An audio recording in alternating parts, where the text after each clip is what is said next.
When I saw the episode of Hammer and Bolter, I was really thrilled to see a story centered on Chaplain and another space marine that is being trained to become one. Well, actually the story was more centered on Lucius the Eternal, but you get the idea. Chaplains have a very iconic look in Warhammer 40k, with their blackened skulls, and we already had several releases in the past from JOYTOY. Nothing special about the boxes beside the cool pictures. Let's look inside.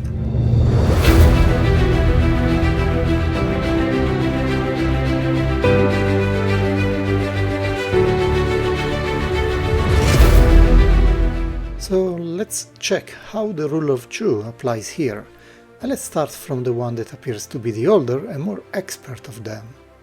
Lots of accessories, some typical of the panoply of war of a chaplain, but that book is new and a cool entry. And only 2 additional hands this time.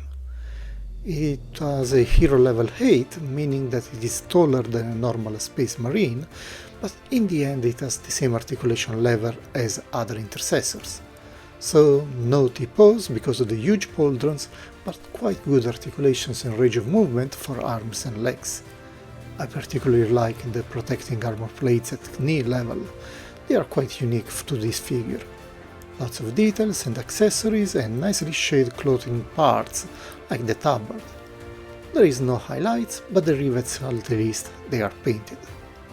Given the amount of details, the abundance of gold and white inserts, and the overall dark look, I don't feel the lack of some additional touches. The screaming face is amazing, great eye screening and painting of the mouth details. It is a bit strange to see a chaplain without the classic skull face, but you always need an exception to confirm the rule, I guess. Backpack is also completely black, and it compensates the lack of highlights with a lot of accessories, so many purity seals here. I almost feel guilty in posing him frontally in my stand. Easy to plug, and here we have our chaplain powered up. But our chaplain is also a man of culture, and this big book is a proof of his loyalty to the rules of the chapter, or something like that. Or maybe it is just uses it as Father Mozgus does in Berserk comic. And being a chaplain, it also means that he is armed with the famed Crozius Arcanum, the trademark weapon for his category. Is that a human skull on top of a bird's body? Who knows, but some inking would have been welcome. In addition, we also have a relic bolter for thinning down the enemy ranks before getting into close combat, a classic in 40k tactics. When posing the chaplain, there are a lot of possibilities given the armor being quite agile and the amount of equipment, but there is no way you are going to pose him in a relaxed pose with that face sculpt. I can only imagine him amid the battle ranks, encouraging his battle brothers to greater feats of glory, which usually means unrelenting slaughter of whoever is tagged as an enemy by the Imperium. There is only war in 40k, and hopefully we would like to keep it in that way.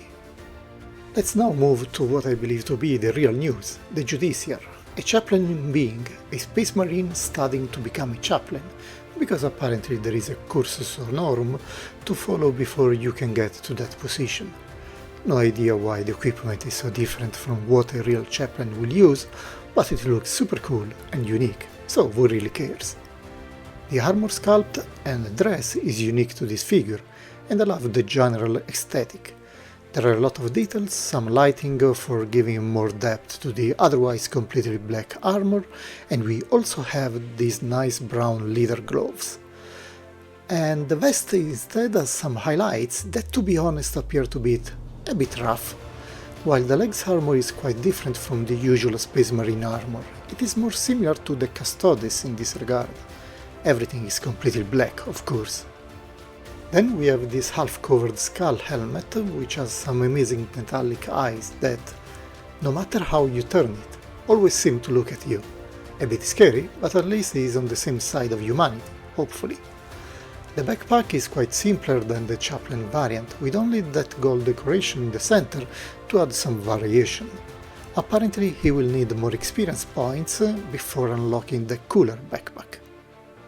Anyway, it looks so nice once fully prepared, and there is no much more to do but looking at the weapons. starting from the Executioner's Blade, which is this unique power sword, which actually is a chunk of metal plastic without a tip. It is a breath of fresh air to the plethora of other power swords seen so far, anyway. And the Judiciar figure posing with this sword is quite impressive. He's my favorite character of the two, and JOYTOY provides some cool hands with unique positions. But we also have the Tempor Mortis, which is a device that slows time and allows the Judiciar to take advantage of this over its enemy. In practice, our Skullboy is an official cheater, not really honor-bound, but always aiming to victory no matter how. It is forged like a hourglass and confers some additional coolness to the already great charisma of the Judiciar.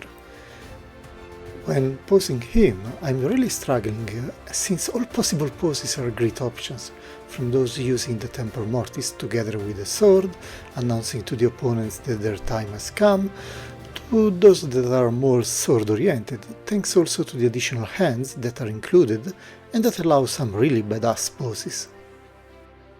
Compared to each other, I think that they are great complements. They really appear to me like a great duo of master and apprentice fighting side to side against the untold horrors that threaten mankind. They are both unique, but having to express a preference, the Judiciar is my favorite.